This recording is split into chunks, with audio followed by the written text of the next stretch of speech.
12th class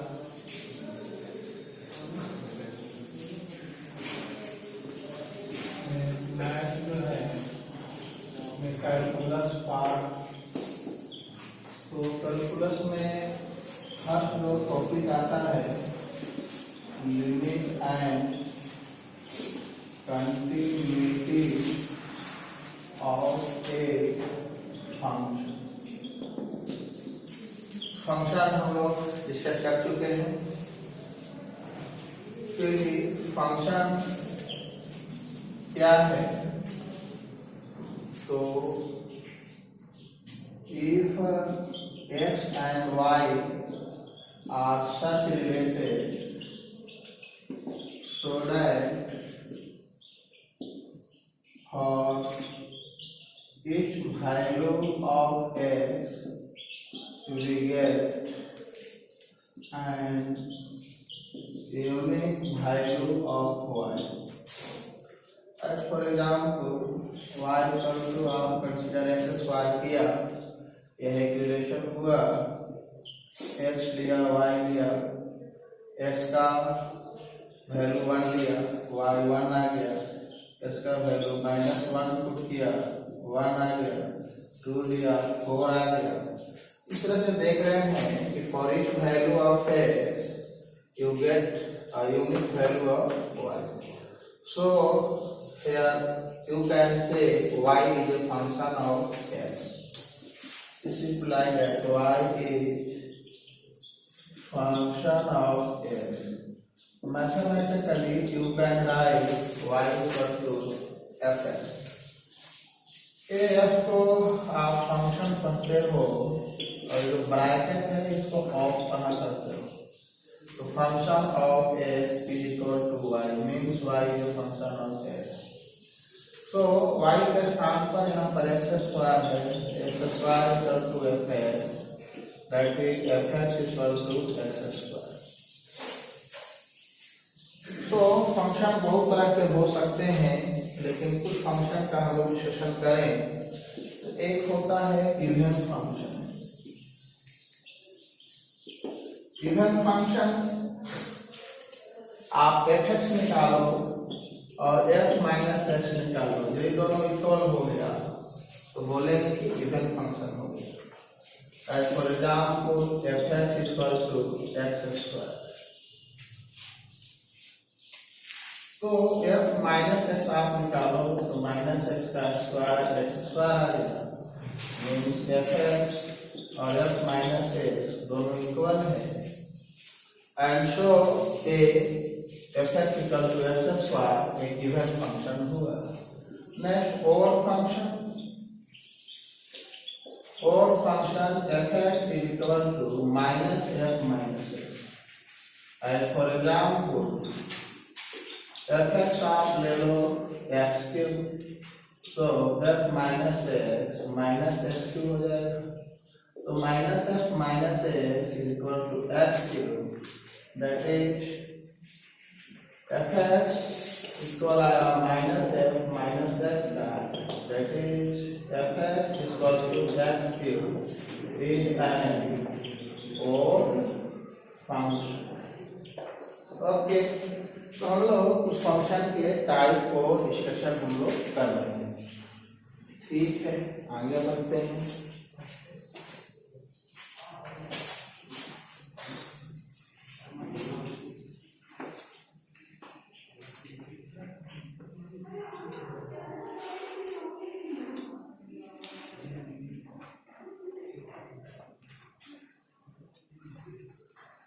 इसके बाद एक और फंक्शन जो आपका अप्लाई होगा वो है mod function. Mod function y equal to mod x। mod x का definition, mod x equal to x if x is greater than equal to 0 and mod x equal to minus x if x less than 0। So आप 9th class में से पढ़ते थे mode minus 3 होता है, mode 3 होता है। तो मोड से बाहर निकालने के लिए ये जानना जरूरी है कि जो अंदर में है वह x जीरो से बड़ा है कि जीरो से छोटा है, मतलब वह पॉजिटिव है कि नेगेटिव है। पॉजिटिव है तो ऐसे ही रह जाएगा, यदि नेगेटिव है तो इसके ऊपर माइनस बढ़ जाएगा। तो ये पॉजिटिव था इसलिए सीधे सीधे 3 लिखाया। यहाँ पर एक्सपैंड करें तो यहाँ पर नेगेटिव है, जीरो से छोटा है तो माइनस, -3 हुआ, -3। ओके, यदि आप इसका ग्राफ खींचोगे, ग्राफ का इस्तेमाल हम लोग करेंगे तो इसमें y = x जब 0 से बड़ा है तो y = x ग्रेडियंट 1 है, इसका मतलब ऐसे जाएगा। y = x अगर आप खींचे तो इधर तक पूरा आएगा, लेकिन ये कंडीशन है 0 से ग्रेटर और इसलिए इधर वाला ही खाली लिखा। y = -x just like this. So ये दोनों जो ग्राफ हुआ यह हुआ y = x। Okay, next important function आपका 12 में इस्तेमाल होता है वह है greatest integer function. Greatest integer function या इसी का नाम है ब्रैकेट फंक्शन। इसी का नाम है ब्रैकेट फंक्शन या इसी का नाम है लैडर फंक्शन।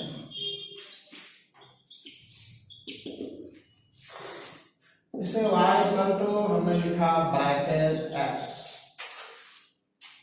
तो कहता है कि जो x है इसको आप n + f के रूप में लिखिए। n जो है वह है इंटीजर, f है फ्रैक्शन।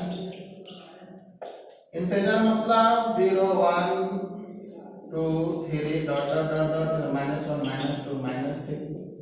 फ्रैक्शन x से छोटा होना चाहिए, 0 से बड़ा या बराबर होना चाहिए, that is called fraction.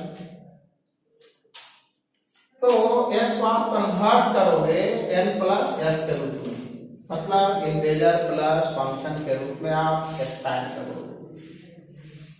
As for example bracket 2.5 पूछा है, इसको लिख सकते हैं 2 + 0.5 n, ये इंटीजर हुआ, y = 1 से छोटा है, 0 से बड़ा है, फ्रैक्शन हुआ। तो डिफिनेशन यह कहता है कि ब्रैकेट n + f निकालना होगा तो सिर्फ वैल्यू n होगा, मतलब इसको बोलेंगे n, मतलब n के स्थान पर 2 है, मतलब 2 हो गया। तो ब्रैकेट 2.5 आपका 2 हुआ। मान लो कोई पूछा ब्रैकेट 2.6 तो ठीक है 2 हो जाएगा, 2 + 0.6 लिख सकते हो। लेकिन मान लो -2.6 है, इसको कोई लिखेगा तो -2 -0.6 लिखाएगा। ध्यान देने वाली बात यह है कि फ्रैक्शन मस्ट बी पॉजिटिव।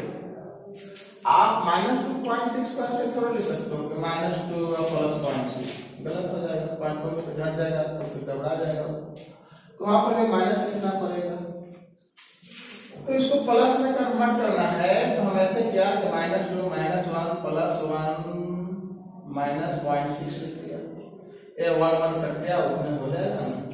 तो -3 + 1 में से 0.6 गया, 0.4 हो गया।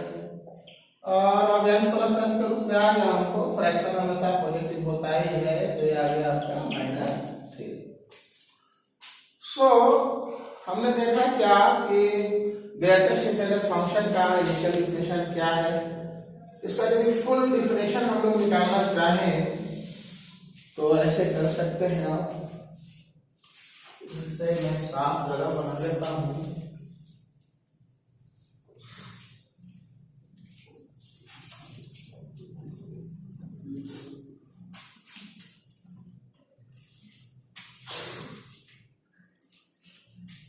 जैसे हमने लिया y = ब्रैकेट x = एक कंडीशन डालते हैं। मान लो हम लेकर के चल रहे हैं 1 से छोटा और 0 से बड़ा या बराबर।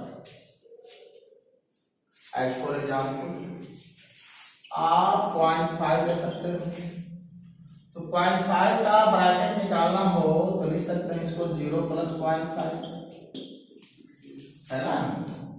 मतलब इंटीजर हो गया 0.5 हो गया तो फ्रैक्शन तो हट जाएगा, खाली 0 आ जाएगा। मतलब इस कंडीशन के अंतर्गत y बराबर ब्रैकेट x का वैल्यू 0 हुआ, ठीक है ना।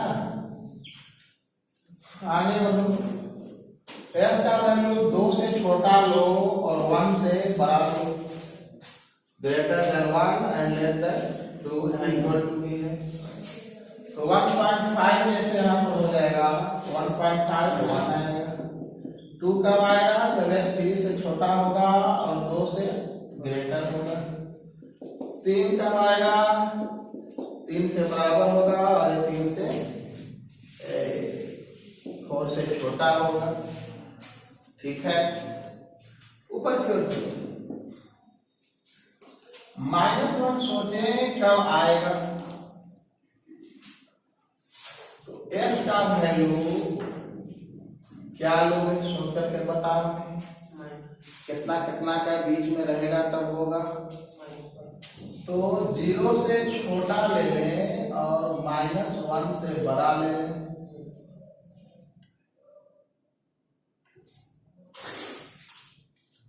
और -1 के बराबर सोचो। -1 और 0 के बीच में एक वैल्यू हमें लेना है। क्या हम -0.5 बोल सकते हैं, तो हाँ -0.5 निकाल के देखा जाए इसका। तो इसको लिख सकते हैं हम क्या कि -1 और +0.5, ओके। अब यहाँ पर देखो इंटीजर है और यह फ्रैक्शन है, तो खाली इंटीजर होता है ना, तो -1 आ गया, यानी -1। चलो और बढ़ जाओ, x अब क्या लें, अब -1 से छोटा कहें और -2 के बराबर, ऊपर की ओर इसी तरह से जाते रहेगा, नीचे की ओर इसी तरह से जाते रहेगा, ठीक है। अब इसका हम ग्राफ खींचना चाहते हैं, तो ग्राफ खींचना चाहते हैं फिर हम स्पेस बना लें, इधर साफ कर देते हैं।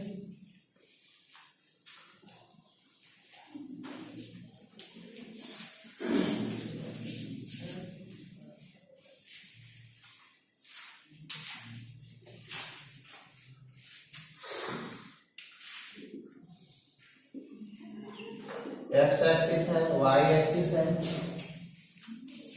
पॉइंट ले लो, यहाँ पर 0 हुआ, 1 2 3, -1 -2 -3, ऊपर में 1 2, नीचे में -1 -2, ठीक है ना। अब ग्राफ खींचो, मान लो कि y = 1। सपोज दैट आपको सिर्फ y = 1 का ग्राफ खींचना है, ऐसे होगा x y, यहाँ पर 1 देते, यहाँ पर -1 y बराबर 1 ऑलवेज, मतलब ऐसे पैरेलल होगा। लेकिन y = 1 कंडीशन यह लगा दें कि 1 और 2 के बीच में, यहाँ 1 और 2 खाली एक ग्राफ होगा और इधर वाला गायब हो जाएगा। तो चलिए ग्राफ खींचिए, 1 और 2 के बीच में, 1 और 2 के बीच में 1, 2 पर वैल्यू 1 नहीं है, 2 से छोटा रहेगा तब इसका वैल्यू 1 है। मतलब 2 पर हम सामने एरो का साइन देखेंगे, एरो का साइन का मतलब यह हुआ कि 2 पर यह वैल्यू 1 नहीं है, हाँ 1.9 पर 1.8 पर 1 पर 1, ओके। 0 से 1 के बीच में करो तो y बराबर ऐसे आएगा, -1 से 0, -1 और -2 के बीच में आओ, 2 और 3 के बीच में। आप यदि डायग्राम को गौर से देखो तो एक सीढ़ी बन गया, लैडर बन गया, और इसीलिए ग्रेटेस्ट इंटीजर फंक्शन को लैडर फंक्शन भी कहा जाता है। ओके, तो ठीक है। हमने अभी यहाँ तक अभी जो डिस्कस किया, तो चैप्टर का नाम क्या दिया था हमने? Limit and continuity of a function. तो limit and continuity of a function में आपने देखा कि फंक्शन क्या है वो डिफाइन हमने किया, और जो इंपॉर्टेंट फंक्शन है उसको हमने डिस्कस किया। Okay, now come to limit.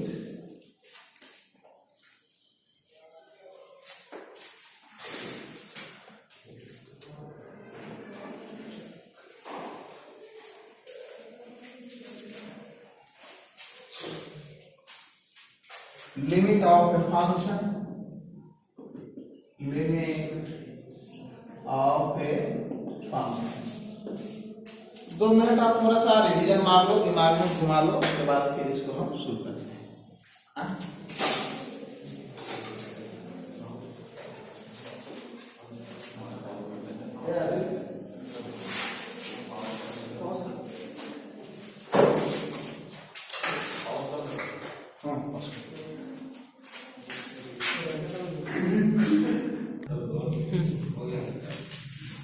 तो हमने चैप्टर का नाम दिया था limit and continuity of a function.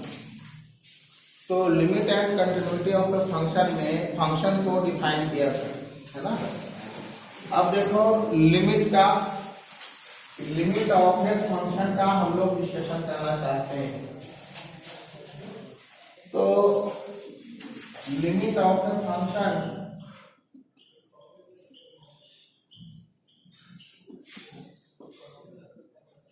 Limit का मतलब समझेंगे लिमिटिंग वैल्यू, इसी को बोलते हैं अप्रॉक्सीमेट वैल्यू।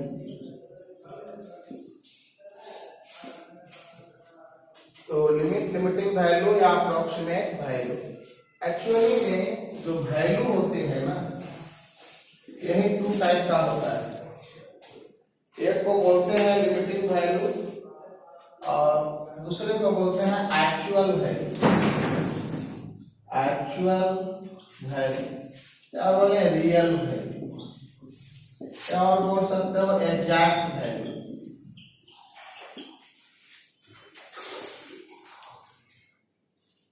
सिंपल सा एक एग्जाम्पल लेता हूं मैं, जैसे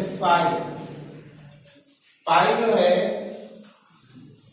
बोलते हो आप इरेशनल नंबर।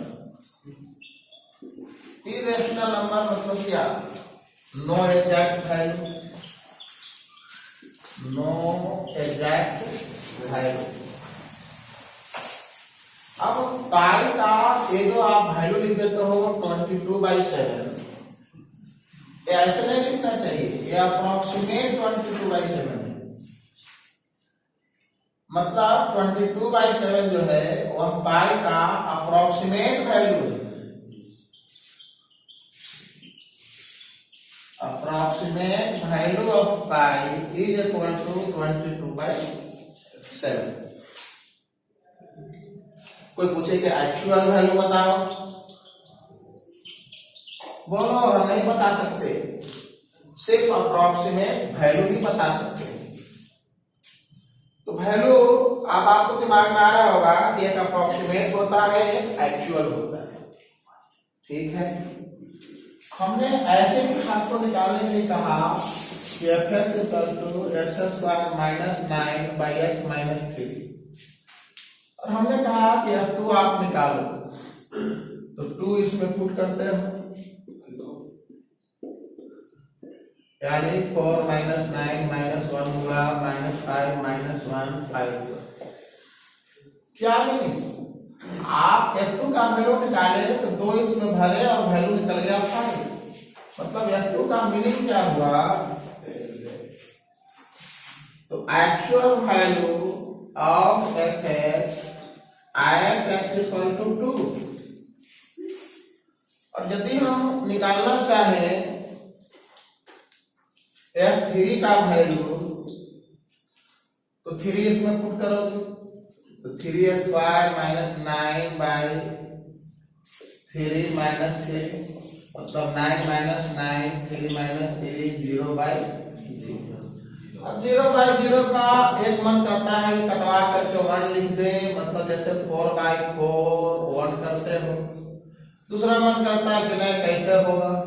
तो एक्चुअली में 0/0 का मेनी वैल्यू होता है।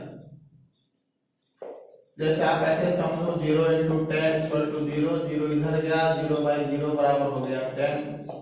100 × 0 = 0, 0 इधर गया, 0/0 = 100। क्या मीनिंग थी कि 0/0 का मेनी वैल्यू होता है।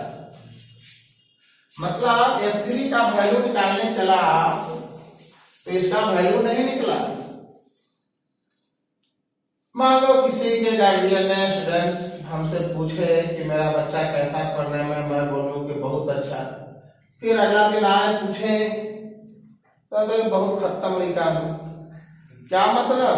गार्जियन ही घोषित कर देंगे कि टीचर ही खत्म है। मतलब ये कि जो मेनी वैल्यू आ रहा है 0/0 का वैल्यू कुछ हो जा रहा है, कभी 10 हो जा रहा है, कभी 100 हो जाएगा, कभी 0 हो जाएगा, कभी लाख हो जाएगा। इसलिए इसको मीनिंगलेस बोलते हैं, मीनिंगलेस। ओके, अब हम लोग आते हैं कि जहां पर एक्चुअल वैल्यू नहीं निकलता है वहां पर अप्रोक्सीमेट वैल्यू निकालते हैं। जैसे पाई का डिस्कशन हम कर रहा था, तो पाई का अप्रोक्सीमेट वैल्यू इतना है, एक्चुअल वैल्यू तो पता ही नहीं। तो F3 का एक्चुअल वैल्यू हमने को नहीं निकला। ठीक है, आगे बढ़ते हैं।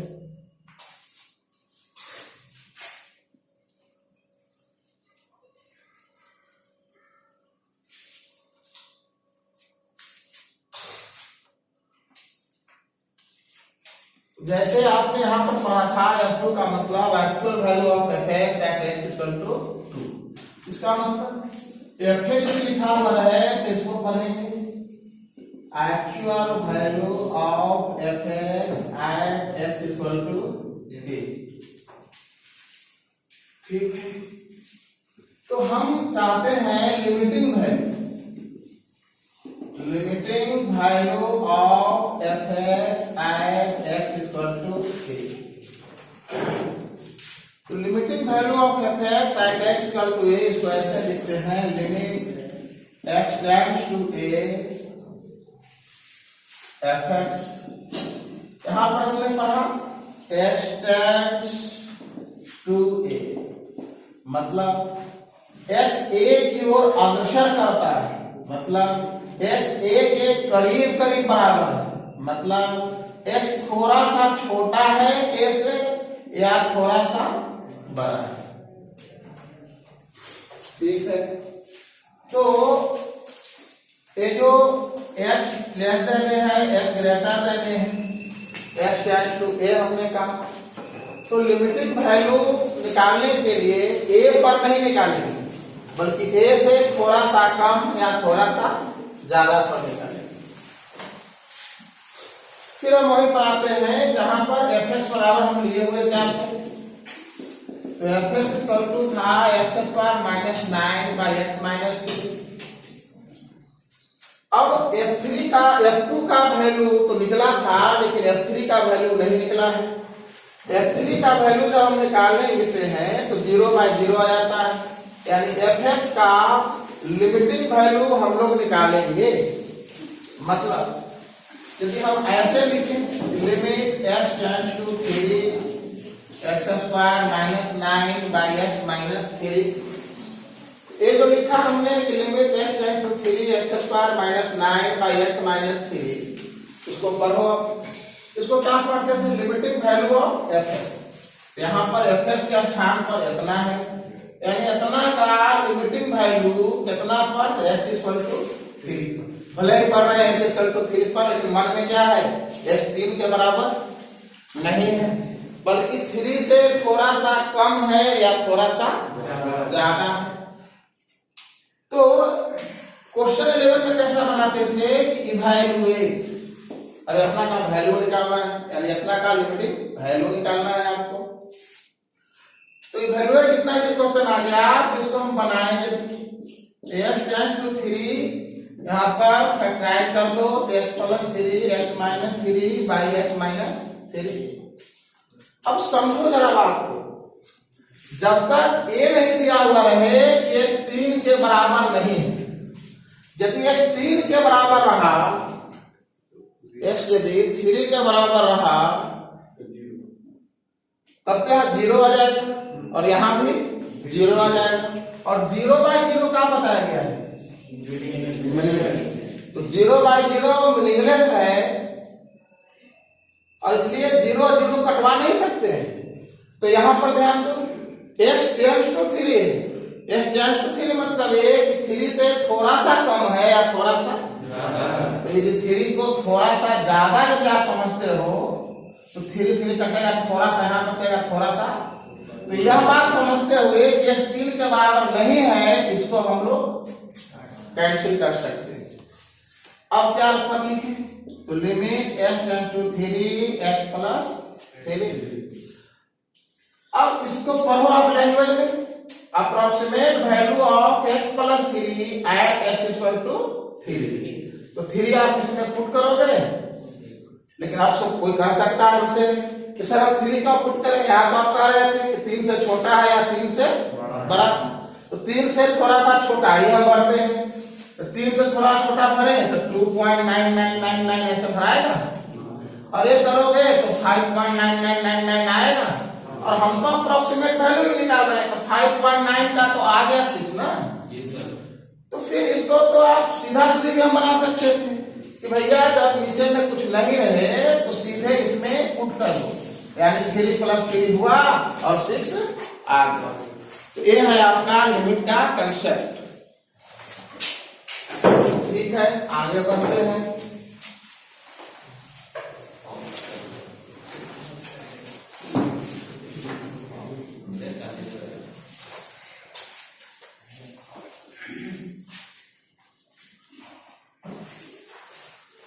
तो ये लिमिटिंग वैल्यू जो है आपको कुछ समझ में आ गया। फिर से इसको मैं रिपीट कर रहा हूं। आपको क्वेश्चन क्या था, limit x tends to 3 x tends to 2 था, 3 x tends to 3x square minus 9/x minus 3 था।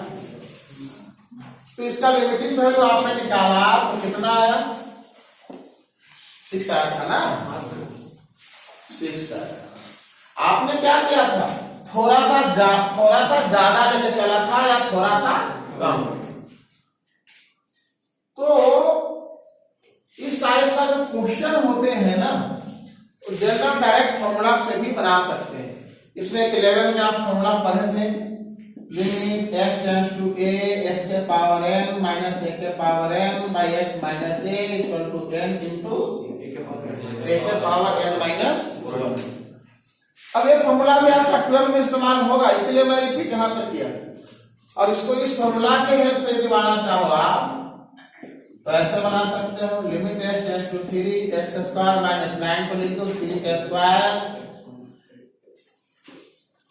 यहां पर x माइनस। अब इस फॉर्मूला पर सेट हो गया तो n इंटू 2 इंटू 3 के पावर n माइनस 1 2 माइनस 1 यानी 2 इंटू 3 यानी 6, वही वाला आया। एक और फॉर्मूला इस्तेमाल करते थे 11 में, limit theta tends to 0 sine theta by theta. इसका वैल्यू कितना होता था, 1। मैं छोटा सा एग्जाम्पल इस पर करता हूं, उसके बाद फिर अपना मैं 12 पर आ जाऊंगा। मान लो कि आपको क्वेश्चन दिया गया, limit theta tends to 0 1 minus cos 2 theta by theta square. सबसे पहले देखते हैं कि लिमिट का क्वेश्चन है कि नहीं। तो थीटा इक्वल टू 0 पुट करो, 0 पुट किया, cos 0 1 हुआ, 1 में से 1 गया 0, नीचे 0 पुट करोगे 0/0, ये 0/0 आ गया। इसका मतलब वो मीनिंगलेस है ना, मतलब एक्चुअल वैल्यू इसका नहीं निकलेगा। तो लिमिटिंग वैल्यू इसलिए निकालने के लिए कहा जा रहा है। तो 11 का फॉर्मूला लगाओ, 1 माइनस cos 2 थीटा का फॉर्मूला 2 sin स्क्वायर थीटा, इसे हो गया theta square, limit theta tends to 0 2 बाहर sin theta by theta square हुआ 2 इंटू 1 का स्क्वायर यानी 2 है। यानी अभी तक जो हमने डिस्कशन किया वो 11 का किया। नाउ अब 12 के अनुसार बात करें, कंसेप्ट आपका लिमिट का आ चुका होगा।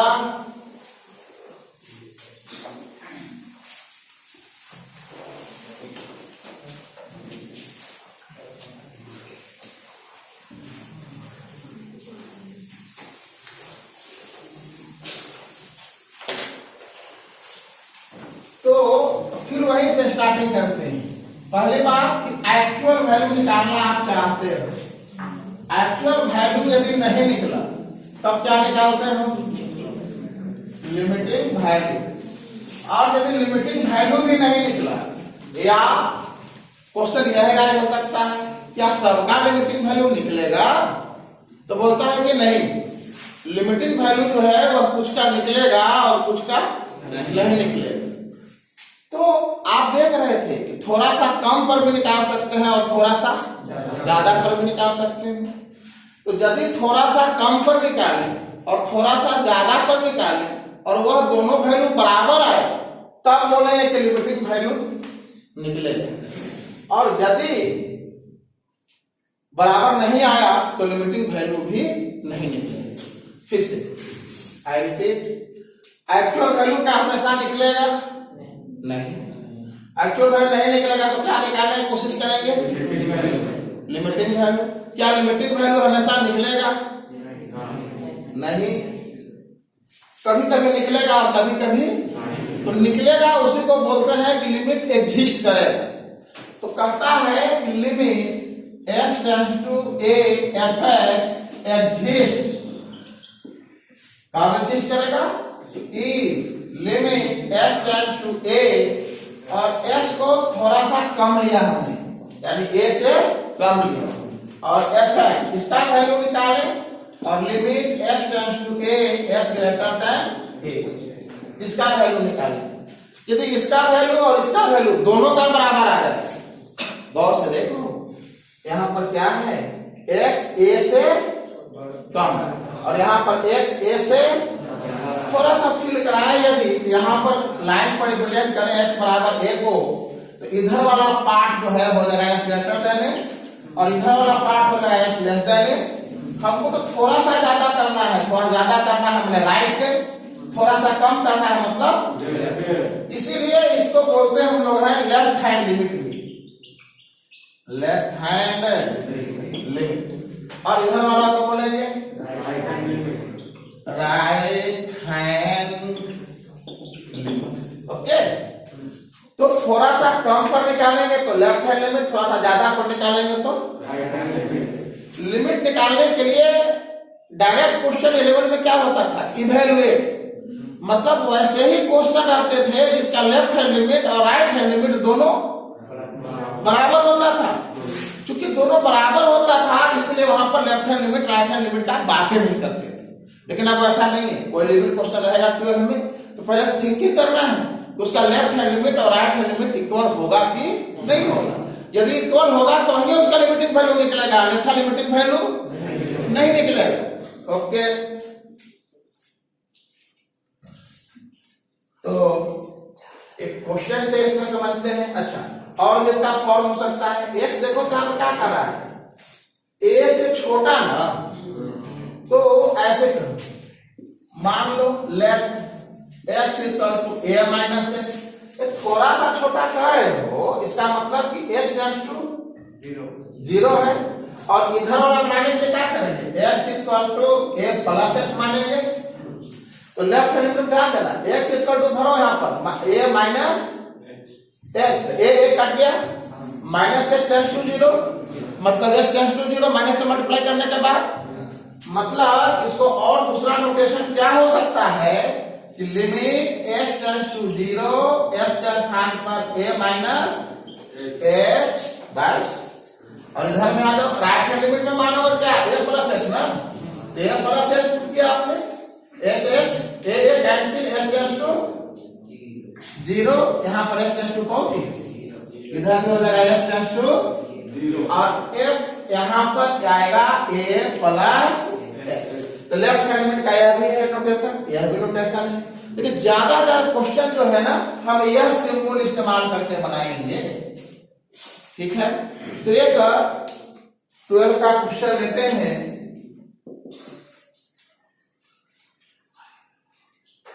Dot limit x tends to 0 mod x by x exist. एक क्वेश्चन आ गया 2 नंबर का। अब ये तो डायरेक्ट पूछ ही दिया कि क्या इसका लिमिटिंग वैल्यू एग्जिस्ट करेगा कि नहीं करेगा।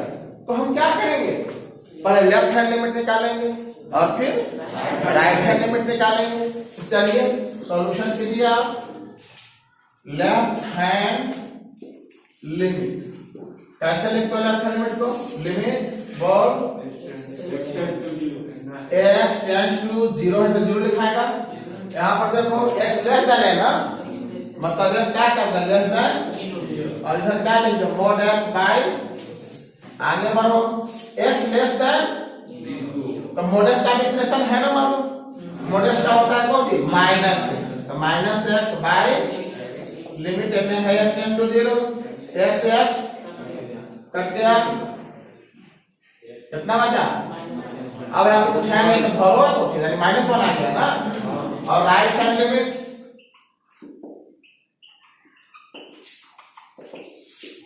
तो limit x tends to 0 x greater than 0 mod x का x डायरेक्ट लिख दें, छोड़ो एक लाइन बढ़ा देते हैं। अब x ग्रेटर देन 0 है, अब इसका इस्तेमाल कर लिया, अगला लाइन में इसको लिखने की जरूरत नहीं है। ग्रेटर देन 0 पर mod x बराबर x by x कैंसिल हुआ, यानी लेफ्ट हैंड लिमिट और राइट हैंड लिमिट बराबर आया क्या? नहीं। Left hand limit LHL short में लिख सकते हो, right hand limit RHL। Here left hand limit equal to, so no this limit does not exist. Answer हो गया, समझ में आया? नॉट इक्वल टू क्या बेटा, कहां LHL is not equal to R। हाँ जी, okay sorry, LHL not equal to R है, तो देख रहे हो +1 आया है वो -1 है। ओके, अब बात करते हैं कंटिन्यूटी का। ये हो गया बात सोची का लिमिट। ध्यान से सुनते रहो,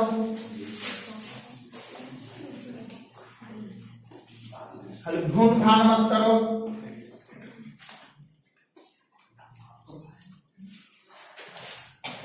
Now continuity of the function, continuity of a function, चलो कंटिन्यूटी ऑफ ए फंक्शन। कोई भी फंक्शन को कंटिन्यूअस बोलोगे आप, उसमें 3 चीज निकालना पड़ेगा, एक लेफ्ट हैंड लिमिट, दूसरा राइट हैंड लिमिट और तीसरा एक्चुअल वैल्यू। क्या क्या निकालेंगे? Left hand limit, right hand limit और एक्चुअल। कहता है f(x) is said to be continuous if left hand limit, right hand limit और एक्चुअल वैल्यू। f से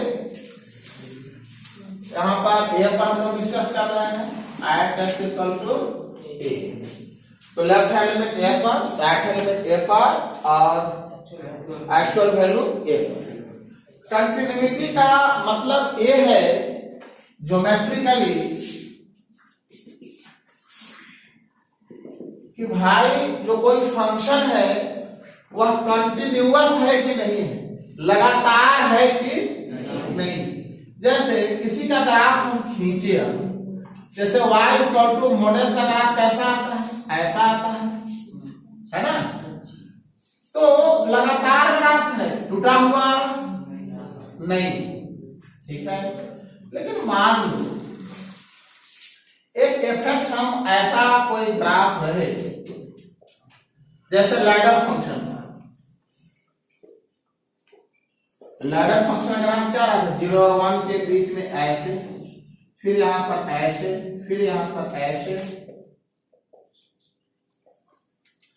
आपको शुरू में हमने इसको डिस्कस किया था ना, -1 -2, ठीक है।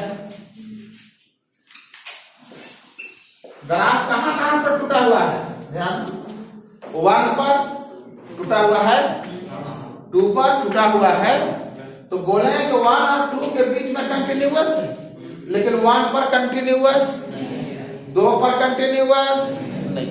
बात समझ में आया हमारा? तो कंटिन्यूटी और उसी का मैथमेटिकली ए डीलिंग है। अब जैसे मान लो कि कंटिन्यूटी यहां पर तो ग्राफ हुआ है y = mod x का, और इसी का हमको एट x = 0 पर चेक करना है कि कंटिन्यूअस है कि नहीं। और ए ग्राफ को चुका आता है y = ब्रैकेट x का, y = ब्रैकेट x, तो y = ब्रैकेट x का ग्राफ इस तरह का है। हम लोग कह सकते हैं कि इंटीजर पर यह डिसकंटिन्यूअस होगा, और यहां पर ये तो सब कंटिन्यूअस है ना। चलो 0 पर चेक करो कंटिन्यूटी पर, mod x फंक्शन, तो लेफ्ट हैंड लिमिट निकालो। लेफ्ट हैंड लिमिट निकाल लिखे हैं, लिमिट कितना पर, 0 पर, तो x टेंड्स टू 0, और यहां पर क्या लिखे हैं, fx ना, fx यानी क्या लिखे हुए हो, इसका मतलब s less than mod x का डिफिनेशन x है ना, तो इसका लेस देन का इस्तेमाल कर लिया, इसमें जरूरत नहीं है, x = 0, 0 यहां पुट कर पूछा गया। Right hand limit x tends to 0, s > 0, mod x, बोलो x यहां पर लेस देन 0 था, यहां पर कुछ होता, अब यहां पर होगा x ना, ग्रेटर देन 0 है ना, ये भी कहा गया, और एक्चुअल वैल्यू तो 0 पर यानी f0, तो mod 0 बराबर क्या देखा, left hand limit, right hand limit और एक्चुअल वैल्यू तीनों पहुंची है, और इसलिए कंटिन्यूअस है, और ग्राफ से भी क्लियर है क्या पहुंची है। अब बात आती है ब्रैकेट x का, ब्रैकेट x का चर्चा करो आप। लेफ्ट थोड़ा सा स्पेस बना लेते हैं,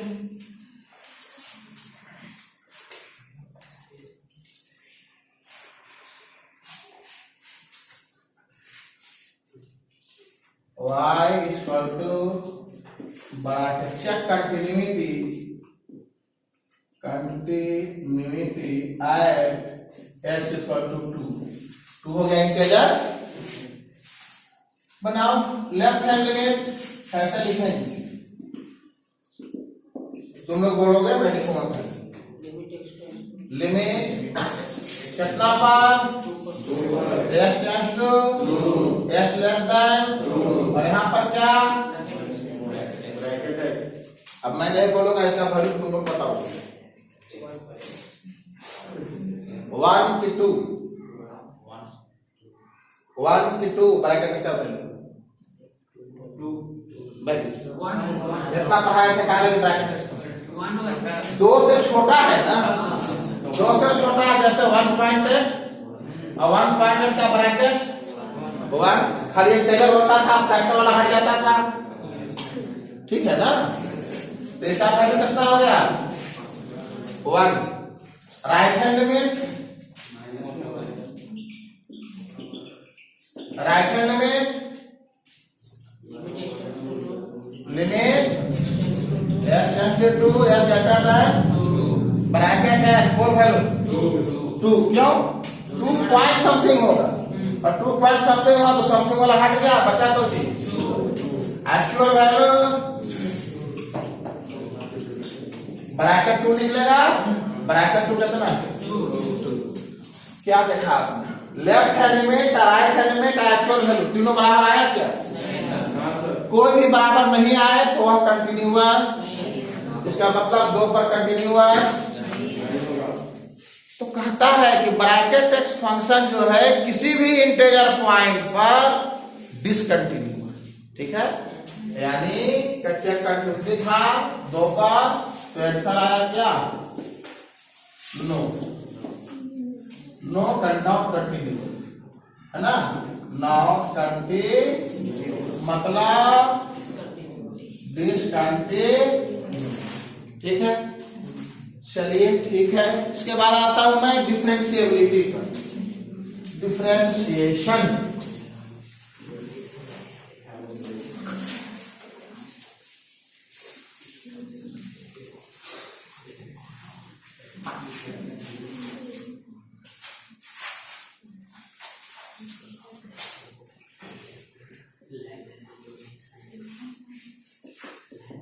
डिफरेंशिएशन 11 में फॉर्मूला आप पढ़ चुके हैं क्या?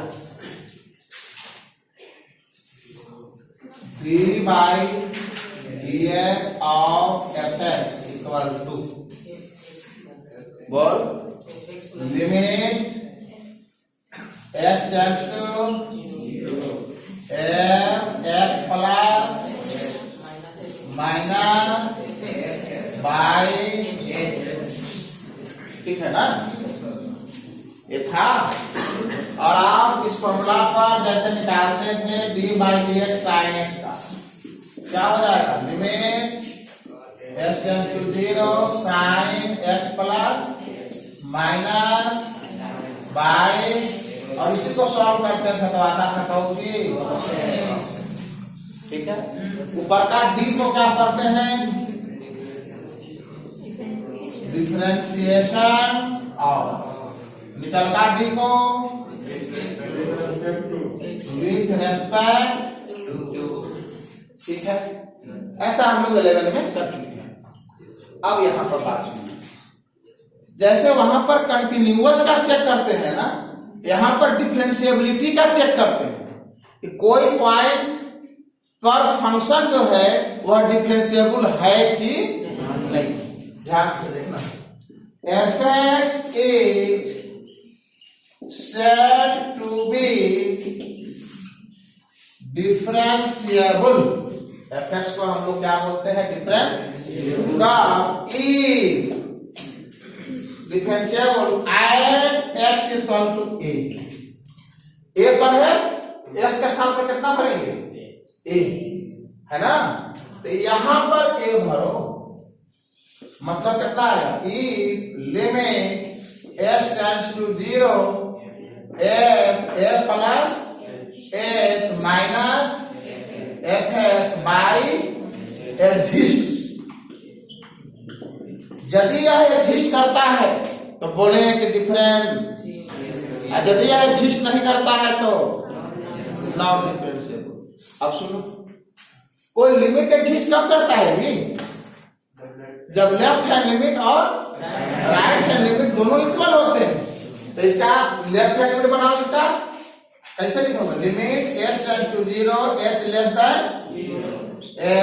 f प्लस h, यहां पर गलत है ना, f by h, left hand limit हो गया। इधर लिखेंगे limit s tends to 0 h greater than 0 f plus h minus f by h, ये दोनों इक्वल हो जाए तो इसमें डिफरेंशिएशन का नाम आ गया। इसको बोलते हैं लेफ्ट हैंड डेरिवेटिव। इसको क्या बोलेंगे? Left hand derivative, left hand derivative. और इधर को बोलेंगे right hand derivative.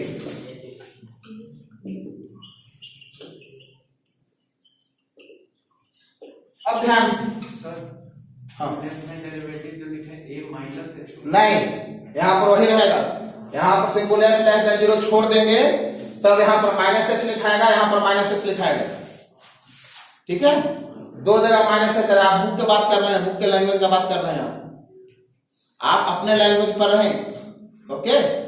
h less then, यहाँ पर यदि नहीं आप लिखते हो तब यहाँ पर h लेस देन 0 का आप माइनस h कर दो, यहाँ पर माइनस h कर दो, नीचे में लिख रहे हो। मतलब क्या हुआ? इसको लिख सकते हो ऐसे भी, limit s tends to 0 f a minus h minus f a by minus h. इधर कुछ करने की जरूरत तो छोड़ दोगे, उसी को रह जाएगा। तो पर्सन है ना, ओके। हाँ, अब खाली वो दोनों का एग्जाम्पल को डिफरेंशिएबिलिटी हम चेक करके बताते हैं। कंटिन्यूटी का मतलब क्या कर रहे थे कि कहूं पर ग्राफ टूटा हुआ है कि नहीं। ये टूटा हुआ नहीं है तो कंटिन्यूअस। अब सोचो ना, जैसे यहां पर टूटा हुआ है तो यहां थोड़ा सा कम और थोड़ा सा ज्यादा। थोड़ा सा तो बहुत ही थोड़ा सा था ना।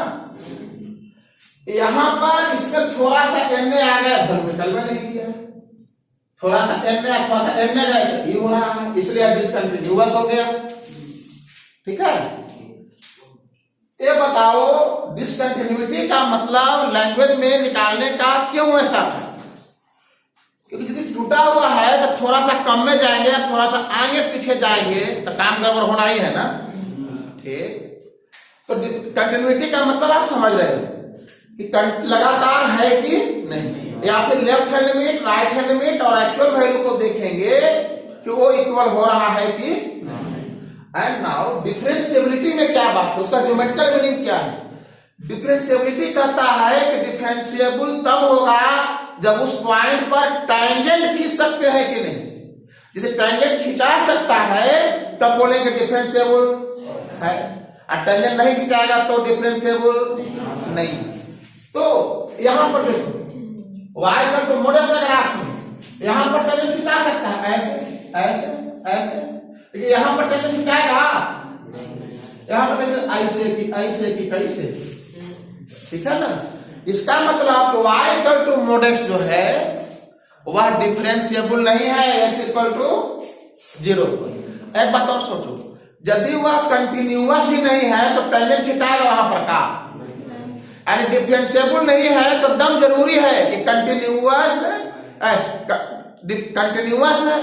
घबराए, क्या बोलना चाहिए हम? यदि वह डिफरेंशिएबल नहीं है तो एकदम जरूरी है कि कंटिन्यूअस भी, लेकिन कंटिन्यूअस है तो डिफरेंशिएबल हो भी सकता है और डिफरेंशिएबल नहीं भी हो सकता है। ओके, जैसे ये कंटिन्यूअस है लेकिन डिफरेंशिएबल आई कंटिन्यूअस है ना, तो डिफरेंशिएबल होने का कोई, तो क्वेश्चन बन गया। अब उसको मैथमेटिकली लैंग्वेज में बनाते कैसे, यार फिर हम स्केच बना लेते हैं।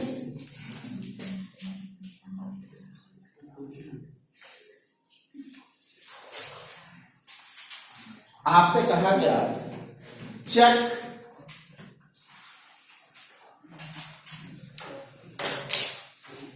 डिफरेंशिएबिलिटी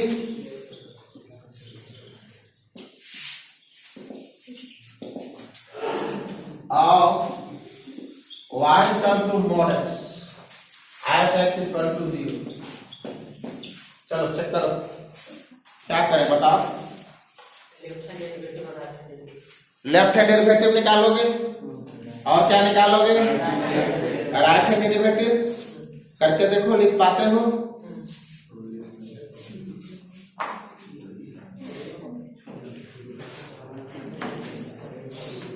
तो लेफ्ट हैंड डेरिवेटिव कैसे लिखोगे? Limit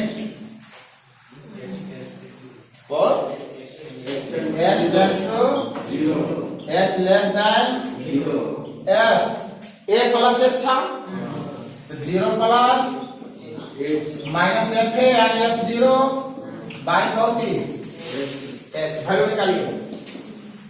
limit h tends to 0, आपका y को तो mod x है ना, ये तो fx है ना, fx बराबर हो जाएगा mod x, तो mod x minus mod 0 by h, मतलब limit h tends to 0 h less then 0 ना, तो mod x h less then 0, तो mod x बराबर कितना माइनस h, नीचे तो क्या है कट गया, कितना आया सेम। इसी तरह से निकालोगे राइट हैंड डेरिवेटिव, तो यहाँ पर क्या होगा जी, प्लस से क्या आएगा यानी प्लस बनाएगा, यानी राइट हैंड डेरिवेटिव क्या आ जाएगा 1 आ जाएगा। तो left hand derivative not equal to right hand derivative. तो दो तरीका एग्जाम में बनाने का। एक तरीका है आप ग्राफ खींच दीजिए, आप कह सकते हैं कि वहां पर टेंजेंट हम नहीं खींच सकते हैं, इसलिए डिफरेंशिएबल नहीं होगा। और दूसरा तरीका ए लैंग्वेज से बना सकते हैं। समझ रहे बात मेरा? ब्रैकेट एक फंक्शन का नेक्स्ट क्वेश्चन ले लो, किसी में x बराबर 0 पर ब्रैकेट x कर लो। यहाँ पर कर दिया हमने नेक्स्ट क्वेश्चन में ब्रैकेट x। अब बनाओ, यहाँ पर क्या सुधार होगा? ब्रैकेट x होगा। अब ब्रैकेट x का वैल्यू बता। h 0 से कम है, यानी -1 से 0 तक जाएगा। -1 से 0 तक -1 होता है ना, यानी a आ रहा है कितना? -1। अब -1 और नीचे 0 पुट करिएगा, यानी इंफिनिटी, यानी अनडिफाइंड हो गया। निकलवा नहीं किया तो राइट हैंड डेरिवेटिव निकालने हम क्यों जाएंगे, और इसलिए बोल देंगे डिफरेंशिएबल